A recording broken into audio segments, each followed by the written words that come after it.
Good evening, lady and gentlemen. And this one is the fourth step workshop. First week. Today we're talking about resentment in particular. Before doing that, we ask again the usual question, why do we take the fourth step work? To do personal inventory. I'm sorry? For personal inventory?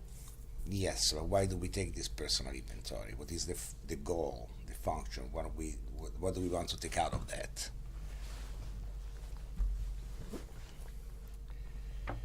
Well, essentially, as I see it, we want to find out what we did or what we do wrong, quote unquote wrong, in our lives.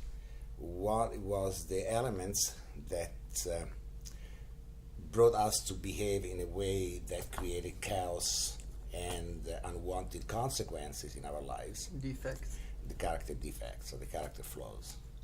Essentially, we want to learn two things about the mechanism that bring us to have a behavior that bring negative consequences and therefore create the usual a chain of anger, resentment, shame, and guilt, and therefore self-pity and then the relapse.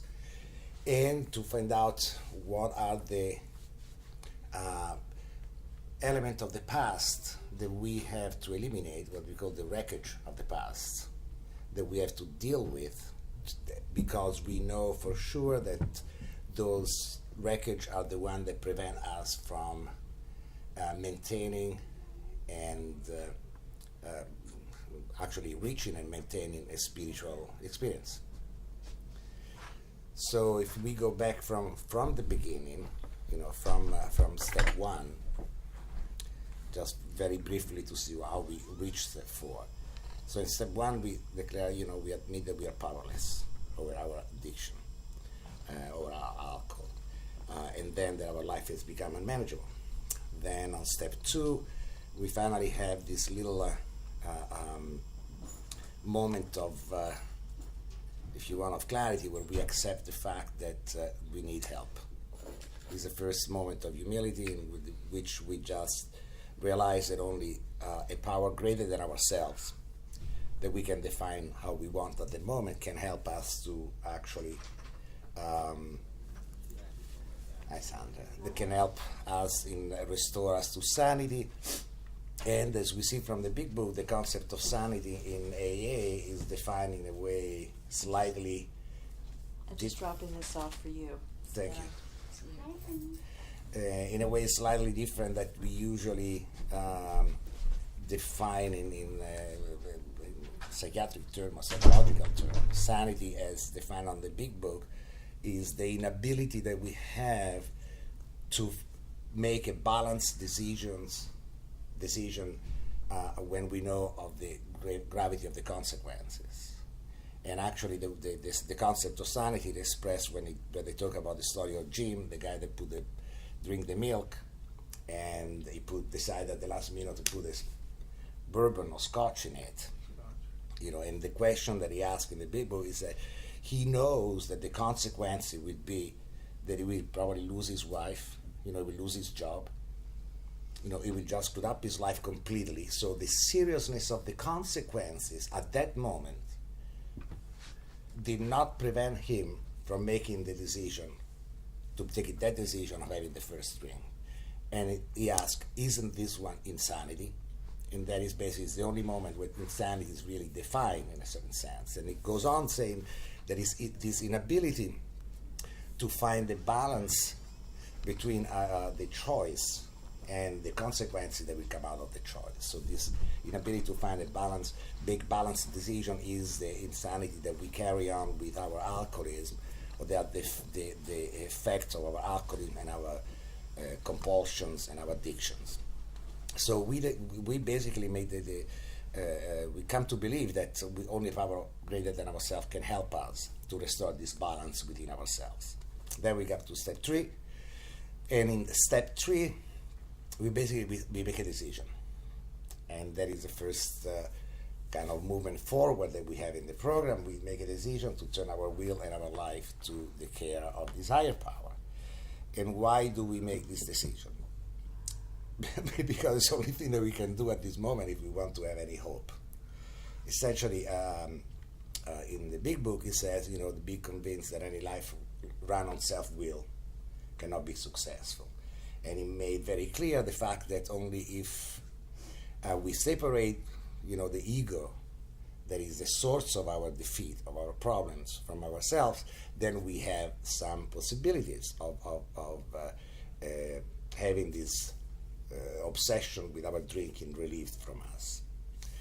This third step basically is surrendering, and it is essential at this moment to understand step 4.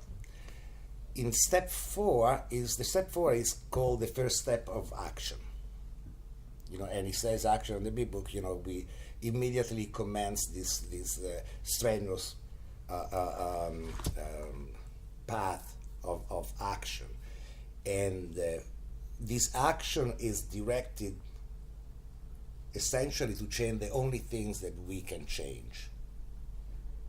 That it is a self. Basically, we saw in life, that series of circumstances happen, events happen. We are part of it. We try to be the manager of our life. We try to manage other people. Consequences usually are always negative, and we keep going into the same trap, the same catch-22. We exert our will. We start this train of circumstances that basically create problem with other people. We step on other people's toes. Other people retaliate. We basically feel sore, we feel angry, we feel resentful, and out of that position we start to make other decisions, and here is the chain that is starting from self-will.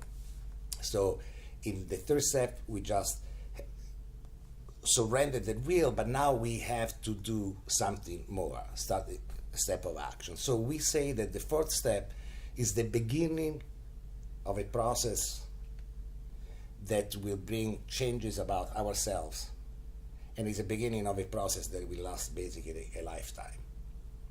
It's just the beginning. The first step, we start to examine how we are, who we are, and what are the mechanisms that basically are at the root of our problem as alcoholics. And very clearly says, that selfishness, self-centeredness are the essence of the root of our disease. So we have to focus on that. How do we become not so self-centered and egocentric, as you call it, surrendering? But how can we keep this position of staying surrendered? Let me make an example, because that is, for me, it was kind of clear when I was thinking about. I wake up in the middle of the night. I go to the bathroom, and I didn't even turn the lights on. I step in something wet, and I get all pissed off, okay? So I go back, I take the towel, paper towel, whatever, I dry my feet, I go back, turn the lights, and here it is, a puddle. And I think my cat actually peed on the floor. So I go back, and I'm totally resentful of my cat, this stupid animal, why did he do that? And I all thinking about myself that now I have to wash my feet, I want to go to sleep, I'm cold, I have to go to the bathroom. But it doesn't occur to me at that moment that I was so self-involved before that I forgot to clean the box. So I'm trying to change the cat behavior into not peeing on the floor, and not clean, but I didn't clean the box. I didn't do something because I was so much involved with myself. The night after I do the same, oops, is again, and I didn't. So I really do not act on the fact, I try to change another creature, another living being, into doing something while I should change my behavior. Maybe if I put my brain out of my little problems, and I clean the cat box, the cats probably would just do something different. Or the same when I go to the bathroom and I keep stepping in the water because there is a leak in the faucet. And every night I keep cleaning these things, bitching and complaining because I forget about it, But again, because I'm lazy during the day, I don't fix the leak. So here it is one example of how my life was going. Basically, I knew that there was a problem, but my character defects were such that I would not do anything to fix that problem, so that I would get back into the same spiritual space of anger, resentment, because I didn't take any action. So that is essentially what the first step function is, to teach us, to show us what the causes of how our behavior creates many of the elements that then create the resentment inside, and what to do about it.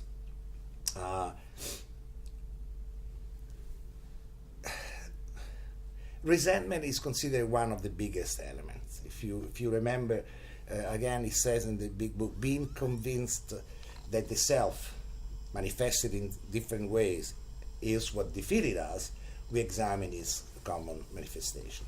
Now, I like to present the steps in a different way. Let's imagine that we have step 1, step 2, step 3, and then we jump directly to step 11, and then to step 12. Okay? It's different kind of steps. Powerlessness, came to believe, higher power, we surrender. So, I'm surrendered. I finally, decide to get this contact with this higher power. I surrender my will and my life. And then I go directly to step 11. Prayer and meditation to know God's will, praying only for God's will for us and the power to carry that out. Yeah, I can even pray and meditate. I don't know how I can meditate if I am exactly as I was at the beginning of step 1, full of resentment, of anger, of shame, of guilt. I will really not conclude much, because I cannot really meditate and I cannot really pray in a genuine way. And then on step 12, I carry the message. What kind of message can I carry to other alcoholics? Well, that is okay to be pissed off and angry and screwed up other people, as long as you just say, God, I surrender, or as long as you don't drink. I don't think that is a message that we want to carry. And we apply those principles in all our affairs. Which principle do we apply? If I keep applying the same principle that I had before, starting the steps, I will be in the same problem that I was before. I will be resentful, I will be angry, I will be jealous, I will be lazy, I will be greedy. So all the character defects will be the same. So essentially there is no change. The surrender effects will not be manifested in our lives. There is no way that it can be manifested. We have to change something. And what we have to change is ourselves. There is no other way that we can deal with it. So we go step 4. Inventory. Inventory is exactly that, to try to find the assets and liability. In a kind of any business, the inventory is when you just check out and see what the asset and the liabilities of the business are.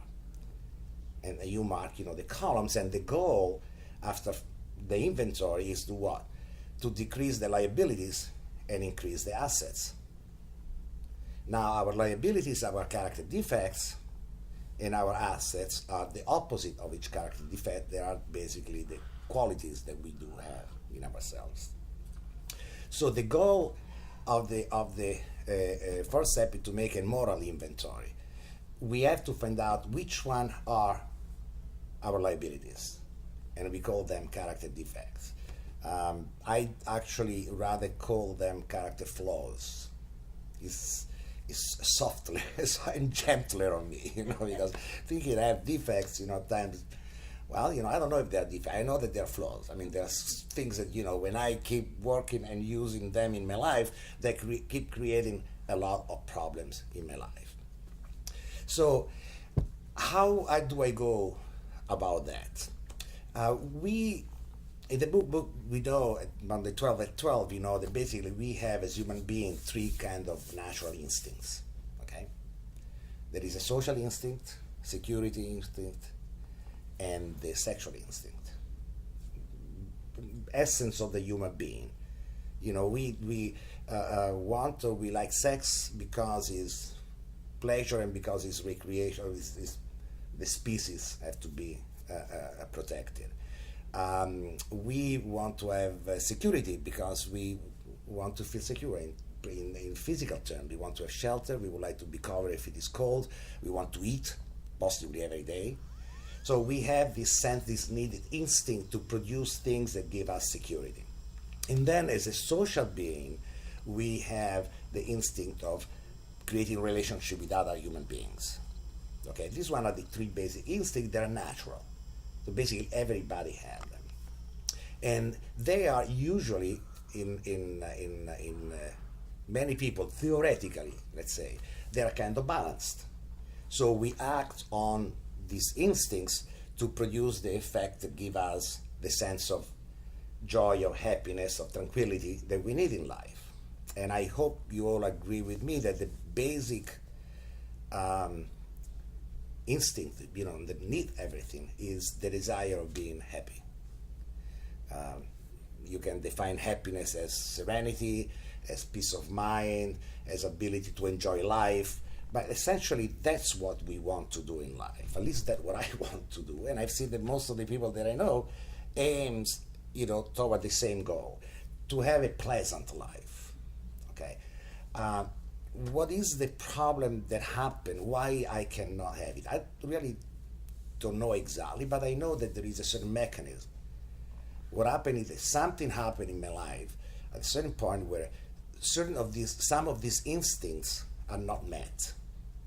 Fear started to get part of my life, and when fear is infused into natural instinct, this natural instinct suddenly get wild, riot. And those become character defects. And I used to make the example that is one easy for me to understand. To have a sense of the instinct of security tells me that I need to work or I need to do some things to just have enough money to buy a rent or buy a house, to buy something to live, to have a transportation, to have clothing. But if fear suddenly come into this instinct and it make me feel I don't have enough, I will not have enough, it will be winter, I will be freezing. And I want to go someplace, but I will not have a car. I need to buy 2 cars because this can break down. So fear starts to act on this natural instinct, as suddenly this instinct for security, in place of being a normal instinct, become greed. Suddenly I'm greedy. So a natural instinct for security infused with fear become greed. So I start to act with that character defect, with greed, and I start to find obvious that I can cheat. I can cheat on business, I can lie, I can steal. I do a lot of things. I can crush other people just to get their money. I can abuse my workers. So I start to act with this character aspect, with the aspect of my character that is not a natural instinct, is an instinct that actually became a flaw. Okay? And most of the time, that actions will bring negative consequences in my life, or because I will be caught stealing, or because one of my employees will punch me on the face, or whatever. Okay? But usually, this kind of behavior creates circumstances that then will react in a negative way in our lives. Okay, so our goal is to suddenly identify which one are these kind of instincts that are gone riot, so that then we can do something about them. Okay, and what we do, it will be done on step basically 6 and 7 when we ask God to help us remove those character defects. So step 4, the function of the step 4. So it's basically it's three facets. On the first aspect is that when we are going back to examine our lives, we discover consistently and constantly that every time that we were in self-will, we created havoc. At least that was my case. When I started to go, since I was a teenager, that I used to exert self-will, and then through gambling, through drugs, and through drinking, I always created this series of disaster in my life. Every time that I was trying to find solutions to my problems, I created more problems. So that is the fourth step, helped me to reinforce my belief in the third step. So I had this movement backwards. I go back, I look at my past, I make this moral inventory, and when I go through what I did in the past, I keep having always this constant, Everything disaster has only one constant, that was me. my will. That was it. All the relationships that went wrong, there was only one constant. It was me. You know, business problem, it was always me. Yeah, change situation, change country, change city, but the constant was me. And everything kept going wrong until suddenly dawned on me, maybe there is something not really that is going very well with me. Then when I say, okay, I didn't make a decision, you know. I made a good decision because I am not a good manager of my life. It's obvious. You know, if after 50 I'm here in these rooms, obviously something was not good in my life because I did not know how to manage my life. The ego taught me that I could just manage it, and every time it convinced me, well, this time will be better, this time will be different, this time we will do. No matter what, the result was always negative. So the idea of giving my life to another manager that is much more powerful than myself, you know, that is my higher power, is good. No matter what my higher power is. It's, you know, Paul says, you know, I can give my life in the hands of any one of you, and none of you will bring me where I brought myself. None of you will be able to give me so much pain as I gave to myself. So any one of you could just manage my life better than I did. So if I surrender to this higher power, and that is one of the nice aspect of the fourth step, the suddenly I get, in place of getting into self-pity, I remember when I was thinking about, oh my God, you know, I did that. Oh my God, you know, I had to run away from this city. Oh, I've lost this first marriage went wrong. In place of getting to the self-pity, I started to see, you know what? I did the right choice in surrendering to my higher power. You know, because probably I would do the same now in another relationship, in another situation, I would do the same. So I keep reinforcing my surrender aspect. The other function is to define the major and possibly minor character defects. And then we will go to the nuts and bolts of how we actually do that, how we find through this list, how we just see the pattern in our life. And the third goal is, or the third result, is that we start to prepare the list that we will need in step 8 and 9 to make our amends. Basically, in the inventory, we will start to have a clear example of all the people that we harmed and how you just the list at least. We start to have it. Because in examining our past behavior, we start to see that we actually hurt a lot of people. And we start to see that basically the hurt is not necessarily direct, but many times we did hurt even by inaction or just by not being there. So there are many ways that we might have hurt peoples, and we can start to create this kind of list of people. So that is how what the workshop, the fourth step accomplished, you know, when at the end, when it's basically completed. So we examine what it says are the biggest, the manifestation of the ego that defeated us. And it says the first one is, the biggest culpable is resentment. Then the second one is fear. And then the third one, you know, we consider the harm done to other and the sexual behavior, how our sexual behavior affected and hurt other people. And so we see what we can do to change it. So this week, that is the first week, we talk about, as I said, we talk about resentments. Resentment. What is a resentment? Resentment, actually, the word in itself comes from the Latin word to resentire, to feel again a certain emotion over and over. And these emotions obviously is a negative one, and usually is anger. Resentment is connected with anger. And the resentment is the reaction that we have to an actual or perceived injury that has been done to us, and in our eyes, for no reason. Do you agree on this definition of resentment? Yes or no? Yeah? Unless you have a better way of putting it, but basically, I'm resentful usually when I feel that something is done to me. I think I didn't deserve it, and then I get resentful, and I have this anger within me. Could I ask you something? Yes. Somebody had mentioned that sadness is resentment inside out, or was that wrong, or something about anger? Let's say somebody betrays you. They actually betray you. They set you up. It's a scam. Yeah. Now, and let's say for somebody, it's easier for them to feel sad than to get angry. Yeah.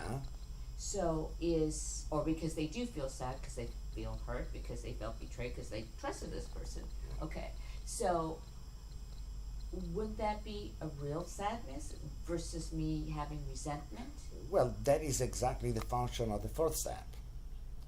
When you start to put, I am resentful at, okay?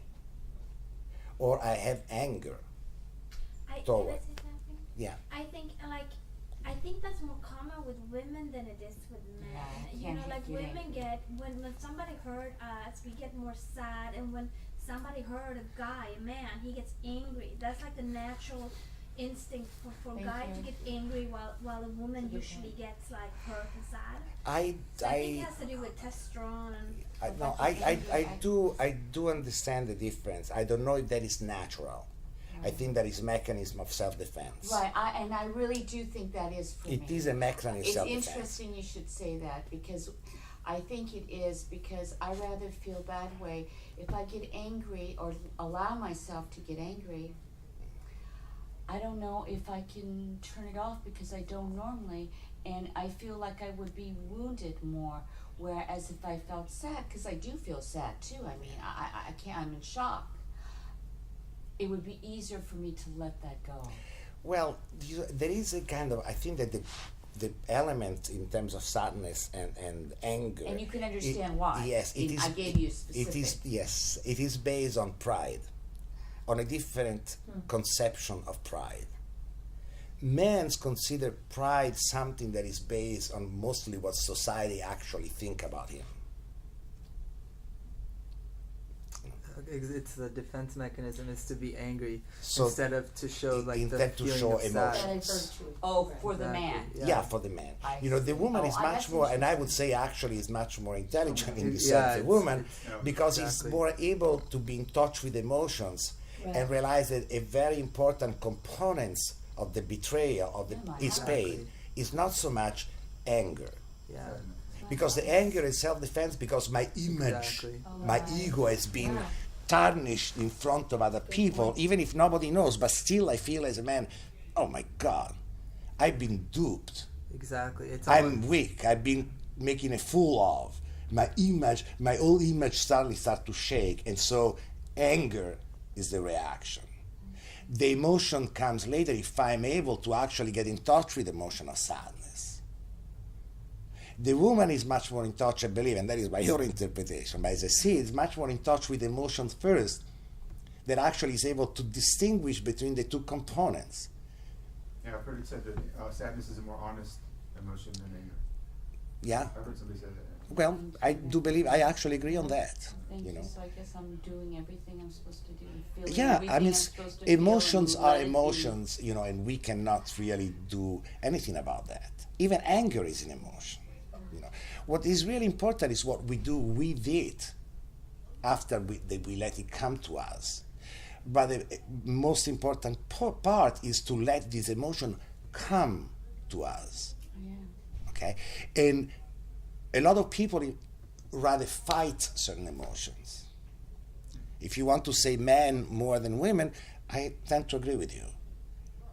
As a man, I used to fight anger, not to let it come to me and feel it and let it go. I would just fight with the causes that would create the anger, so I would just then explode. I would fuel it with opposing it. You know, I don't want it, but I was getting into the anger until it became fury and then rage. Okay, so you have a certain emotion, and then the direction that you go become essential. Because if I buy into an emotion of anger, then I buy into increasing it, and then I go to this falling state that is fury, and then rage, and there may be action that is totally irrational because it's based on rage. Okay? Or you can take anger, sit on it, and then go into understanding, and then eventually into compassion, and then eventually into letting go. And actually, that is exactly what we come with resentment. I made a kind of distinction. There is my own distinction. I divide resentment in three groups, basic groups. One is the resentment that I call the non-insistent resentment, or the the extemporaneous resentment. It's a resentment that actually I used to create because I wanted to have a reaction, or because it was normal to do it. One example is road rage. Somebody cut me off, and I get really pissed off and resentful. Now, if I really examine that resentment, there is no basis for it. There is nothing. It is a resentment that, upon examination, just vanishes, just disappears. Okay? And that's what we sit down with resentments during the fourth step. We write them down, and then we examine them. Okay? I will give you the format that we use, that is normally used in AA. So this one would be the first kind of resentment. Resentment that actually, upon simple examination, they disappear. Is that imaginary or self? Huh? It's imaginary or self-made? It's self-made, and there is no essence. That they have no bite. They do not have a real reason. No basis. The reason is so flimsy that at times you don't even remember what the reason is. Would that include, like, if I think somebody is thinking poorly of me when I have no idea and they didn't do anything to create that? Well, no, that one actually become a little bit more serious. But upon examination, you realize that it's just projection of your own fears. Actually, that you start to put into fear. Like when this one come, you start to put this kind of resentment toward the person that you think is thinking poorly of you into fear. So a resentment can also be little and like, and we're saying little like ones that are so piddly. Like if you're in a grocery store and you have to stand in line and you're waiting and you're getting ticked off, right? And somebody or something like that, and you're saying, God, well, now she wants to, all these quarters she's paying, something like that. Oh. You get ticked off. It's a resentment, but it really doesn't have any Exactly. meaning. But you have the resentment. Right, because you're having a bad day, or You you're in a have the hurry, or ang- you have an agenda. That's exactly the point. You have those kind of resentment that actually can fill your day, and you have all the negative effect. Resentments. You want to control everything too. Yeah. Dunque, just 5 little things that are coming out of the big book to give an idea of the resentment. A life which includes deep resentment leads only to futility and unhappiness. Okay? That is one of the, I'm quoting from different parts. I forgot what they are. The hours in which we allow futility and unhappiness in our lives are not worthwhile. Resentments waste our lives. Resentments shut us off the sunlight of the Spirit, thereby preventing us the maintenance and growth of a spiritual experience. When shadowed from the sunlight of the Spirit, the insanity of the alcohol returns. We drink and we die. Okay? And harboring resentments is fatal. So this one is the connection. So the resentments are an extremely important part of our disease. And finding them out and dealing with them is essential. You guys have it, right? I don't know many. This one will be for you, the flyers.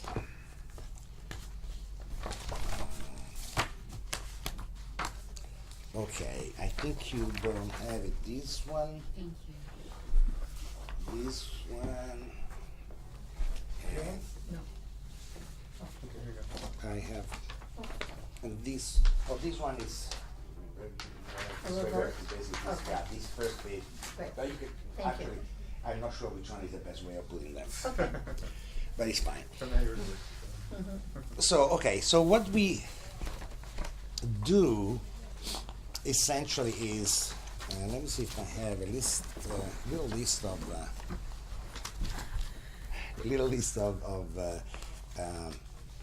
resentments.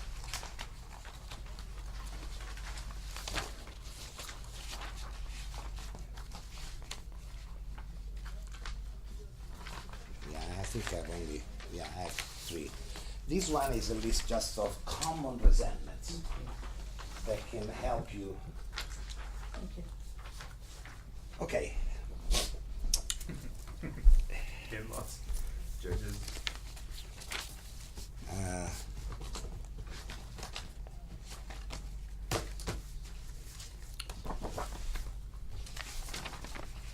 how does it go? Friends are God's way to make up for bringing in our lives relatives. Something like that. I don't know why. Friends are God's way of Making up to Uh-huh. us for giving us forgiving relatives. us relatives. Yeah, That's that's great. Yes, I've heard that. That is so great. I gotta write that one down. Friends? Good friends are God's way of making up to us for giving us relatives. That's great. Sounds like something the French would say. It's something like somebody a relative would say. Okay, now. Oops. You have the first page, if you want to call it. That is the resentment. Okay. How do we deal with resentments? First, we just make a list of them. Okay. We go back first at the moment, where we are, and look at ourselves, and you start to see if we have anger inside. Okay. I am resentful, obviously. So we make the list of the people, institutions, and principles. And actually, there's something that is that I didn't correct, and I keep leaving it because I think that is whoever typed it is people, institution, and principles. The school principles. So this one has nothing to do with the schools. Can you see on the first column? I have resented people, institutions, or principles. That is misspelled, I So believe. it should be E. It should be PLES. Maybe a student made type this one and unconsciously was really pissed off at the principal of the school. Okay, so in the first column, we write down the list. We start to write, okay, the people, a principle or institution that we are resentful at. Okay? And we go as far as we can. Remember, if we have some big resentment that we already overcome it, we might put it in parentheses so we can examine it anyway. And we make this list. On the second column, we write the reason. Now, that is a suggestion that I give out of experience, my own experience and experience I had with other people. When you write down the reasons, make sure that you break them down in the smallest part as possible and be as specific as possible. Like, you say, I'm resentful to my ex-girlfriend. Why? Because she's behaving like a jerk. It's not really a way of analyzing the resentment. Okay? I am resentful at this person because she did this. Another column, this. Because she behaved this way. So you break all the elements into parts. And I tell you why I believe that is important. I discovered that in my case, in my mind, the easiest way that my mind had to really manipulate my emotions, it was through confusion. It would just take elements from different aspect of a certain events, put them together, and mix all the different emotions together, that suddenly they will multiply. And I was so unclear, so confused about the emotion, that the emotion would just grow out of control. I was hit from all directions without having any way I could defend myself, because I didn't know where the hell it was coming from. Okay? So it's easy at time to make, and probably what you were talking before, and the discussion about pain is extremely important. Because at times, if we have pain and resentment mixed together with other character defects or with fear, and we do not know exactly what is the issue that really irks us, that really creates this emotion, and we just... Well, I know was trust, broken trust. It can be many things, because it can be broken trust, or because we, for example, do not want to admit that actually we did something to create that broken trust. There can be so many reasons behind. That's the reason why I'm saying clarity is very important. But clarity can reach if you break into the different elements. Well, can you give us examples of that? Okay. Now, let's say for a bad girlfriend or something. Oh, Okay. but a girlfriend. Okay, yes. Well, I can start to say, I'm resentful at her because she left me. I'm resentful at her because she told me she loved me and she didn't. I'm resentful at her because I think she had an affair before leaving me. I'm resentful at her because she took the best pieces of furniture from the apartment. I'm resentful at her because she didn't pay the telephone bill that she was supposed to pay. I'm resentful at her because she made a lot of noise when she left. Okay? Now, I broke these things down in parts. Okay? And each one of those liberal elements actually can create different emotions. Okay? So I can say, I'm just pissed off at her. Okay? And suddenly I discovered that actually some of my anger is not really anger, it's fueled by sadness because I'm lonely, because I miss her. Okay? So I put the... Go ahead. I was going to ask you, I was going to run an example by you. Huh? I wanted to run an example by you. When I was doing my 4-step one time, I said I'm resentful of my brother Yeah. because he's the normal one. Okay. And my sponsor said, that's great, you're really deep, you know. So he went with that. To me, it seems like that's not very specific. Like you wouldn't approve of that. Well, it could be just a general one, but then What if do you you think break of? if you break down, I would say I am resentful of my brother because he can drink where I can't, because he doesn't fight consistently with his friends, because he has a good relationship with his wife, so you start to examine the reason why you might be resentful. So yeah, I should have gotten more specific. Personally, I believe so. Yeah. I do believe so because that gives you the clarity and it takes, most of the time, it takes the bites out of the resentment. Why? Because when you start to examine the part that you had into doing that, and that would be the last column, you realize that actually you had an essential part. For example, yes, I'm resentful of my girlfriend because she left me. It affects blah, blah, blah, third column. Then I go to the fourth column and say, yeah, it's true. But I threatened to leave her more than once. So maybe she took a step that I didn't have the guts of taking it. So I'm not feeling so hurt in the sense suddenly out of the blue she decided, she told me 3 times, if you keep drinking, I will leave you. If you will drink, if you will do screwed up again, I will leave you. If you do, well, I'm leaving you. So once I focus on this element and I see the part I had into the situation, my resentment for her leaving me, well, it's not so bad because she warned me. She told me. Maybe I can be resentful because she put me the ultimatum. That is a different issue. But she warned me, so, well, okay, I have some resentment, I will deal with it. Then I'm resentful of her because she took the best pieces of furniture in the house. Well, for about 3 years, for 2 years I didn't work, she did. Most of the furniture, she bought it. So maybe, my resentment, I might think that it was our furniture, but actually she paid for it. So suddenly I start to separate this one and say, well, yeah, I can be pissed off, but I don't have really much reason to be resentful at her because she did what a normal person would do. Okay, she didn't pay the bill. Well, she didn't because basically she paid for the previous 6 months and it was my time to pay. Now, because I don't have the money, I'm pissed off because she didn't pay. Well, it's my fault if I don't have the money. So what I'm saying is when you break it down into parts, you suddenly realize that when I examine the resentment over my ex-girlfriend, I really have no damn reason to be resentful. I have all the reason of being hurt because I love her and I miss her. But that is different. My anger goes.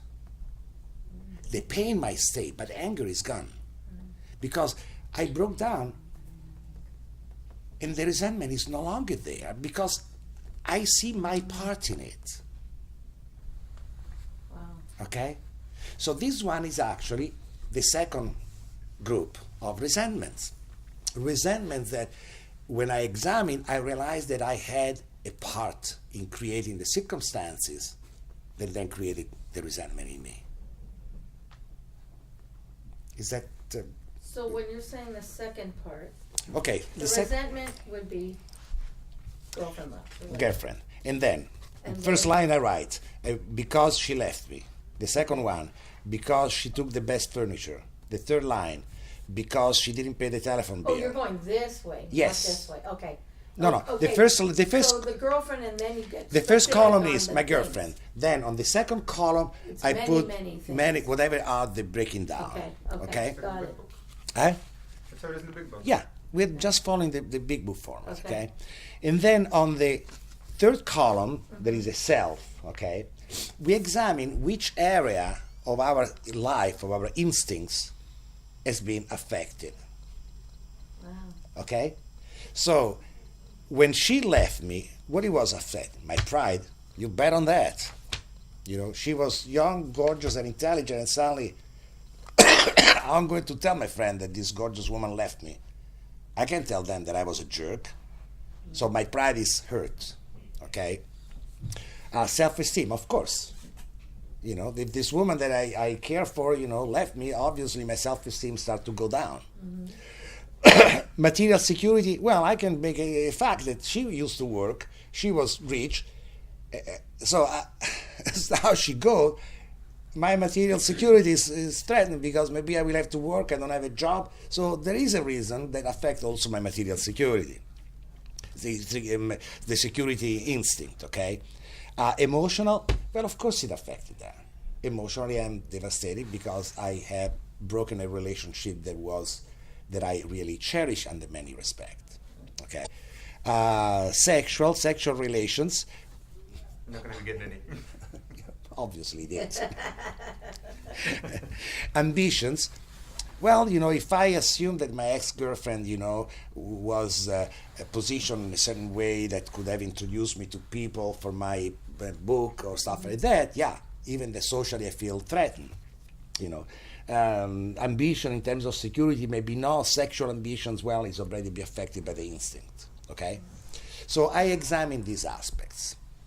Like your boss would be a security ambition. Security ambition, Because she could Yeah. escalate you in your Yeah. job. Okay. So, each, and the importance of this column that look at the areas of our lives that have been affected, it will be clear when suddenly we have to do something in, particularly on the 10th step. Suddenly I realize that there are certain areas of my life that are the most vulnerable to me, like pride or material security. And I discovered that most of the time my character defect keep popping up in those areas. Most of my fears keep popping up in those two areas. So during my day, I will be aware of the fact, we are talking about material, financial issues. Be careful because you can get scared, you can get greedy, you can lie, you can do these things. So I already have a little warning. I start to see with more clarity which area of my life I really have to watch to change my behavior. Yeah. Okay? Wow. So suddenly I start to see a pattern over here. Or is that the fourth step or fifth step? That is the first step, even by myself. Then we go on the fifth, when we refine that, because I guarantee you one thing, at least I don't know how good you are, but in my case, and in case with my sponsees, in my case, I discovered that I thought that I went through all the resentment. I was very good at it. I show you I really did a good job. And when it came down, I actually realized how much I bullshit myself. How many things I did not see, not because I wanted to hide them, because I could not be objective about myself. It's so hard to be objective about ourselves. The brain is working in such a way that we think that we know exactly what happened, we know exactly what the reasons are, we know exactly everything, and then in reality somebody scratch a little bit on the surface, oops, oh, I forgot about that. Oh, well, I didn't think about that. Suddenly we realize that actually the whole dynamic of the events was completely different. Right. That is the importance of the fifth step and who you do it with. The fourth step is important for you to create a groundwork. And suddenly you start to realize that between the fourth and the fifth, when you finish the fifth and you keep filling up these little boxes, you suddenly start to have a kind of diagram, a clear picture of your areas of problem. Okay?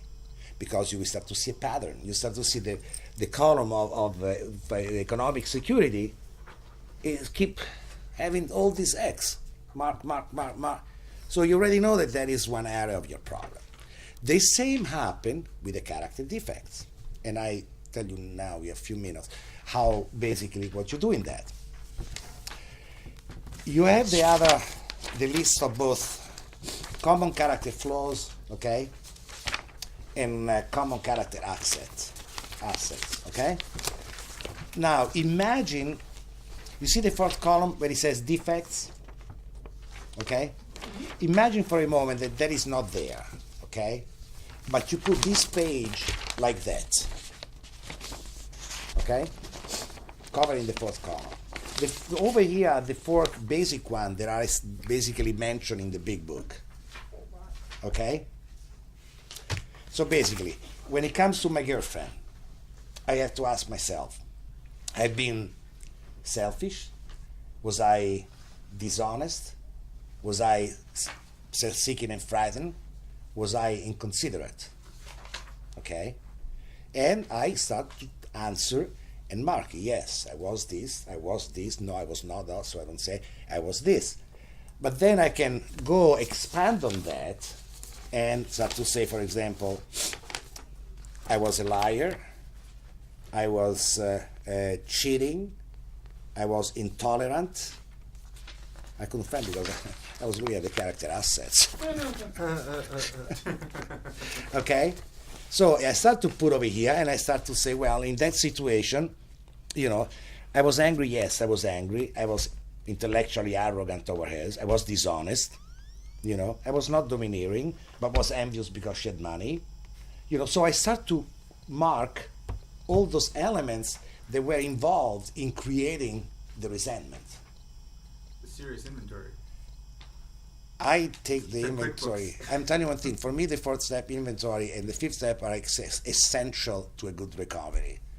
And I'm telling you why. Because when we are talking about house cleaning, we are talking about house cleaning. When if you imagine that you finish step 9, and I give you an hypothetical, but not impossible, actually is a very possible and desirable goal, okay?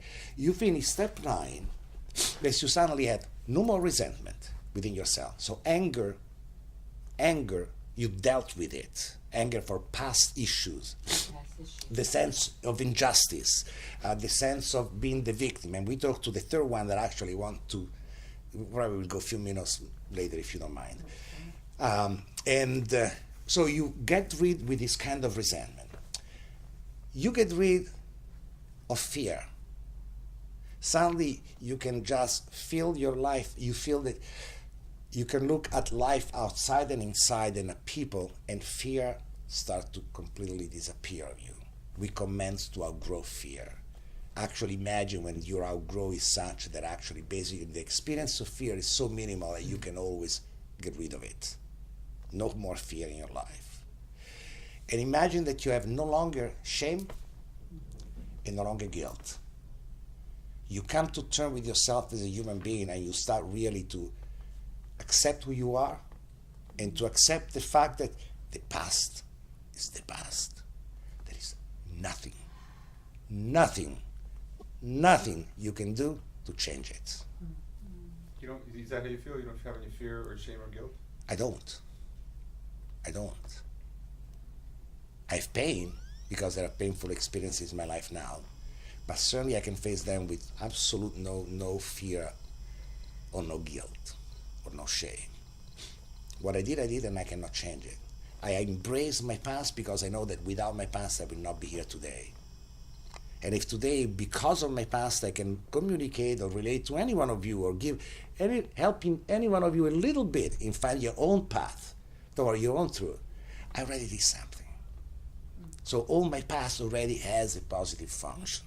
But I'm sure in order for you had to get rid of it, you did step number 9, or that step to make amends. You will start to feel the results of step 3, the surrender, after you finish step 9, or at least after you tackle step 9. No. I meant somebody asked you don't have any more guilt and fear. Yes, and I you don't said because no, I finished because I finished step what you 12. needed to do. And you did your men's list, I'm sure, or you couldn't have been Absolutely. free. You can't be free. Absolutely. I couldn't be as a human being. Be Absolutely. free. I didn't make amends. Absolutely. And that's how Well, you on get some free. of those amends, I'm still working, financial amends in particular. You know, the one that I could not find the people, so I keep saving money on the side and then pay other people or give this money so that I know that okay, Joe, I don't know where you are.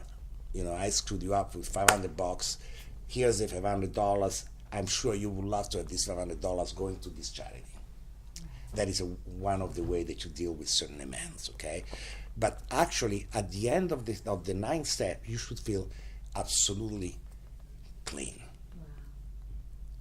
There is a power in that sense of cleanness, of relief, that I guarantee you is beyond belief, beyond understanding. Then step 10 starts to make sense.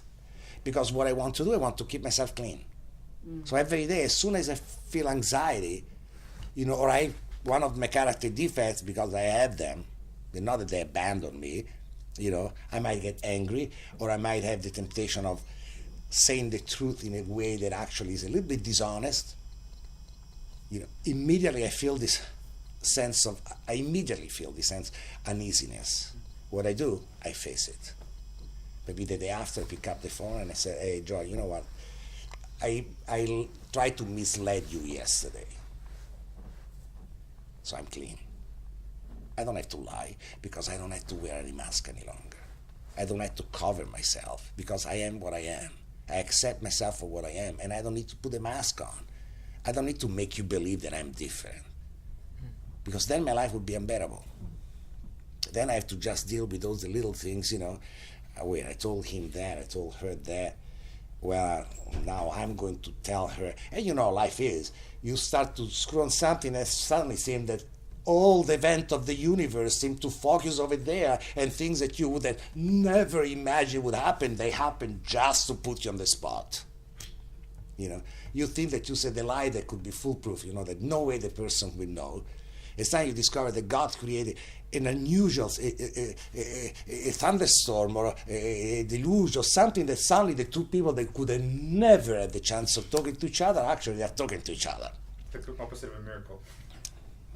I just happened to A be miracle in disguise. A miracle in disguise. So that is the essence of the steps.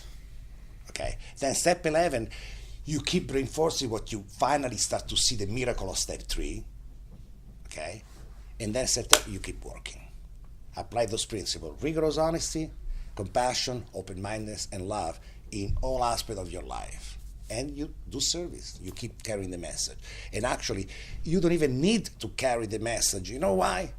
Because you become the message. Yeah, your living message. Yeah. As simple as that. Okay. Before I close, I want just to go 1 second to the third group, because that is something that affects a lot of people. The third group of resentments is the painful one. Can you guess which one is? Justified. Justified resentment. So basically something that happened to you in which you had no cause whatsoever. No, you did not do anything. You didn't do anything to actually. You did not have any part in the events. Like child abuse. Bingo. You know, the kids that have been abused. What do you want to say? Well, he was 6 years old and he was too loud. So he was right. You know, oh my God, yes, I was 6 and I was screaming too much, so my parents were right to beat me up. Doesn't make any sense. Okay? Spouse abuse. Many times, spouse abuse is unjustified. It means the violence that comes. You know, not because, and of course there is a syndrome, you know, what did I do wrong, blah, blah, blah. But then when people realize, I didn't do anything wrong, this guy was just a jerk, or this woman was a jerk, because I took it both ways, then the resentment is humongous, because it's the sense of being the victim of a violence, and I had nothing to do with it. Now, how do you deal with it? How do you deal? By letting go, I would think. I mean, How do you let it go? that's what I'm here. You have to pray for the people that are sick. Yeah. Basically, the only way that you can have is forgiveness. Forgiveness. Now, forgiveness, very unfortunately, is not something that we are very used to.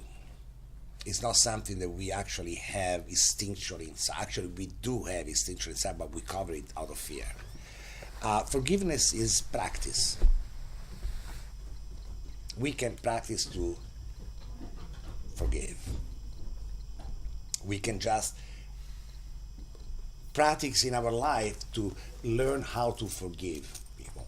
And unfortunately, or fortunately for us alcoholics, forgiveness in this case is not just a luxury that we have. Well, yeah, it would be nice if I can forgive these people. It's not it would be nice. I have to forgive. Forgiveness become a must for us. We have no other alternative. Because it's either that or we die. As simple as that. Either that or we die. Doesn't pride a lot of times get in the way? The what? Pride gets in the way of A forgiveness. lot of things get into the way. Pain, pride, confusion most of the time. Fear. You know, and fear. You know, forgiveness requires a lot of strength, a lot of peace in terms of spiritual term, and a lot of faith that we are doing the right thing. Because it's so easy, at least in my mind, it was so easy, you know, to say, you know, if I will forgive this person, I will enable this person. I might give this person the feeling that he's okay what the person did. You know, so this kind of doubt is already weakened, completely weakened my desire to work into forgiving. You know, so it needs a lot of things, and that's the reason why, as suggested, you know, in the book, in one of the story, and that is suggested in AA, is to keep praying for the person, even at times if we don't believe it. Having, and that is what I tell usually, see, have a list of the people that you have to forgive. You know, and every morning you just pray and say, I forgive Joe, Maria, Francesco. Every morning. And the name keep popping up, and you deal every morning with the sense of the pain that comes, just remembering, and then suddenly you will come to terms with the pain, and suddenly something happened. It will go away. And suddenly you, at a certain point you say, I want to let go. And you will let go. Makes it hard too if it's continuing abuse, you know. If the person that you're trying to forgive continues to do it, makes it difficult. No, there is a big difference between forgiving for some action and defending yourself. You obviously have to put into motion steps to stop the actions that create the resentment, because that is no longer a matter of resentment. That become a matter of your part, self-defense. and also a matter of you know. And then, as you said, you know, become your part in allowing other people Right. Yeah, in taking Move advantage on. of you. Move You on, know, let That's- go, and yeah, say we goodbye. are, we are talking about harm that had been done to you with no reason whatsoever when you were in no condition of defending yourself. Okay, so that is the resentment. Then you can have the anger and the issues when you need to defend yourself for something that has come to you, and you have all the right to defend yourself. Then you use other mechanisms. At times it's faith, at times it's compassion, at times it's open-mindedness, and at times it's a judge. You know, Leave and walk, or you walk. yeah, or you walk away. Yeah, you, know, thank God I found out in time, Yeah. and you walk. You know, so there are different ways. We are talking about emotion that had been bottled within us and that kept eating at us. These 5 things that I read before, you know, basically it's a waste of time every time that is given into to anger. Okay, it's a matter of, it's fatal to us. I It's know not how just badly it makes me feel inside to be angry. Yes. I mean, it just makes me feel, it isn't my true nature, but I can get very angry. Yeah. But it's not my true nature. So when, and I'll just say this, when you say to forgive, when I could change something that's really bad and put it in the light of God and make something a beauty of it and send it back to the person in beauty, but letting it go, I feel like I move on to a higher plane. Here we're on the physical plane. There's all kinds of plane of egos. There's a higher plane beyond that, the soul plane or beyond. And if I can take something and move something negative and put it in the light of that higher plane and give it back to that person, then, I mean, if I just keep it on this, I can't do it. I have to raise it up. It's like I have to control it. Take this terrible situation and see through it. Put it in the light of God. Forgive and let the person go. that's what the principle is of open-mindedness and compassion. What's the And quote? that makes me, and that makes me feel free. Yeah. The Mark Twain quote? Makes me feel so free. Oh yes, actually there is. Thank you for reminding me because that is beautiful. There is a quote that I believe is from Mark Twain, and it says that forgiveness. Now, my accent can screw the words, but I will let you understand it. Forgiveness is the fragrance that the violet shed on the hill that crushed it. Beautiful. Does it make sense to you? Can you Okay. The violet is this flower that has this Right. smell. Right. The heel, the toe of the person crushes. crushes. Oh, I thought you said Crush it. Okay, crushes. Crush it, Okay. destroy the violet, Right, got you. and Still But it favorite. leaves a fragrance. the violet, in place of leaving the anger or the negative, it leaves fragrance on the heel. That's why it's so important. I had to do what I have to do Yeah. to make it like that. That way Yeah. I'll be free. Not That until is then. what it is. That's why I've been struggling. People Yeah. couldn't understand. They go, just let it go. I can't. I said, I can't. I have to get to that point, present it in that light, and then I can go. Yeah. And you just, and I know now what Yeah. my journey is. You know, I But- have my own journey. I can't just let things No, go. I have no. to take it and change it into something more beautiful, and then give it back. And You have walk. to find your own way. What is essential That that I can remains live with. with you. And the I don't fact want that harshness. That it is a necessity. Yeah. It is a need. For my And soul. the same process that free you, as I said before, you know, that is well, all which includes deep resentment leads only to futility and unhappiness, and resentment shut us off the sunlight of the spirit. So resentment is one of the major causes. All the other character defects are essentially the tools that the ego uses to put us in bondage, and prevent us from the sunlight of the spirit. So that's why the character defects are so important, why we need to work on them, to examine on them and work on them, because we know that those are the tools that the ego is using to keep us in the bondage of the self. Okay? So we have to get rid of that. So next week we will talk about actually fear. That would be fun. So we're gonna work on these at home this You week. want to work on that at home, This so- is a new class, I just came, it's my Yeah, first yeah, time. it is the first I week. didn't- It is 4 weeks, today is the first week. Oh, so I came I didn't Yeah, even know, see, yeah. my intuition With the is first great. week, the first month, the first Sunday of the week is we talk about resentment. The second week, I repeat some of the things that I said to, for new people or whatever, and we will talk essentially about fear. Then the third week, we will talk about harm done to others and the sexual inventory. And then the fourth week, we make a kind of recap, and eventually we can look at some issues or problem that you guys have. We can look at them, and see if we can find a solution to them. So could we actually finish your 4-step in a month? No, Oh. you might actually.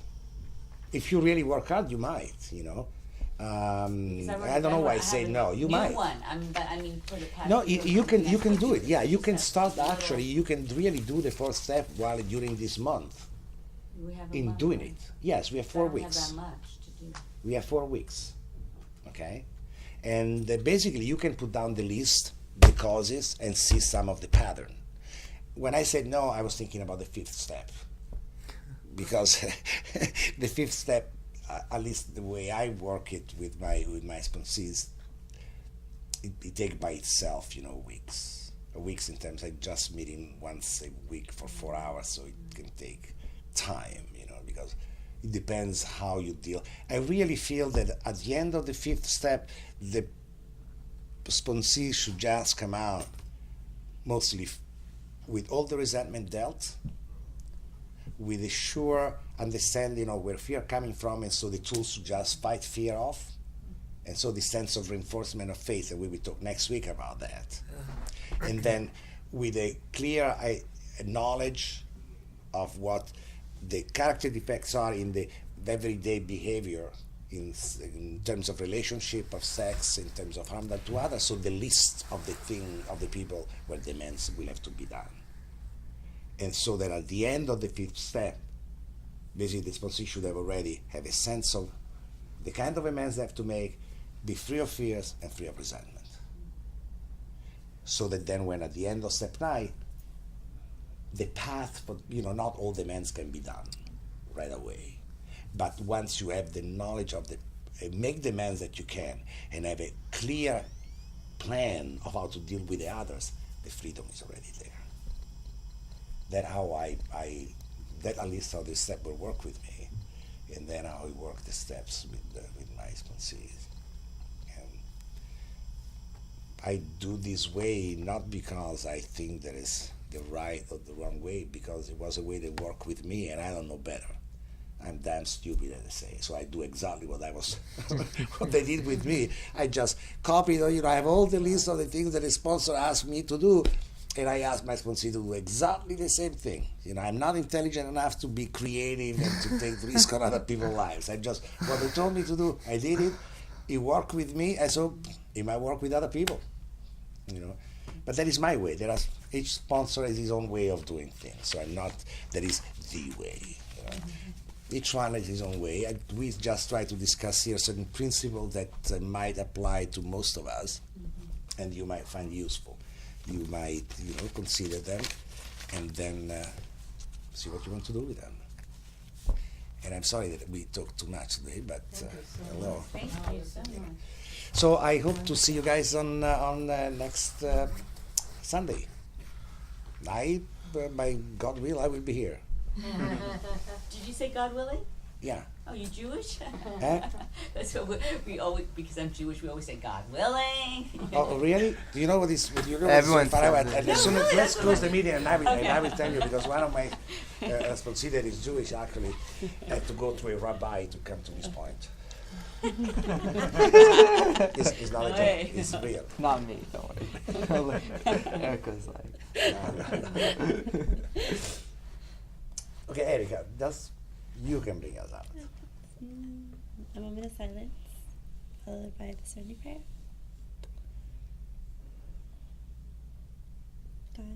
God, God, grant us serenity to accept the things we cannot change, the courage to change the things we can, and the wisdom to know the difference. Keep coming back, he works if you work. God willing. I was working with him, and he had the last obstacle Hey, to and I make got a me cup. okay? Oh, he did for you. Well, yeah, he was working No. with me, Okay, yes. But, you know, he said Sure, there I'll is give too you much right. Christianity in the steps. Thank you, You know, sir.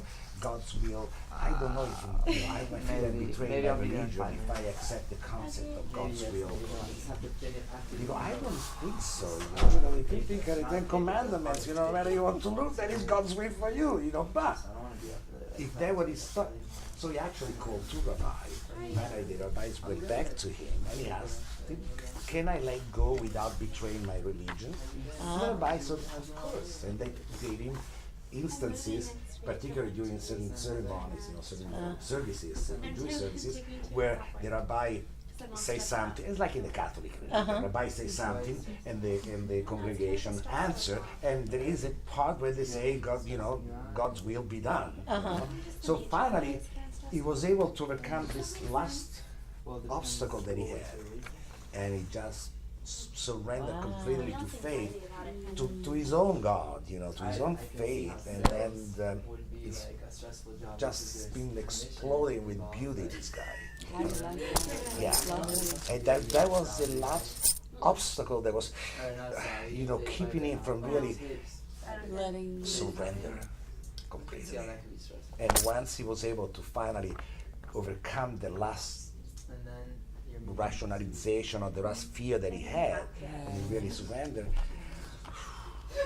his spirit really started to grow and flourish in a way that is amazing. That is amazing. Yeah. That's what I really say, you know, God's will. Yeah. God's will. Yeah. So actually, we should give you credit for 1.5 meeting. Oh, that. I actually would have stayed another hour. Thank. I So- really appreciate. Oh, I put the date. Oh, I yeah, just didn't know definitely. what this is Yeah. called. Are you recording Yes. this? Oh yeah. I forgot about that. I That could was I good, could both have of sat them. here for another hour and listened, and just I got so much out of this. So thank you very much. I don't know. Let me myself.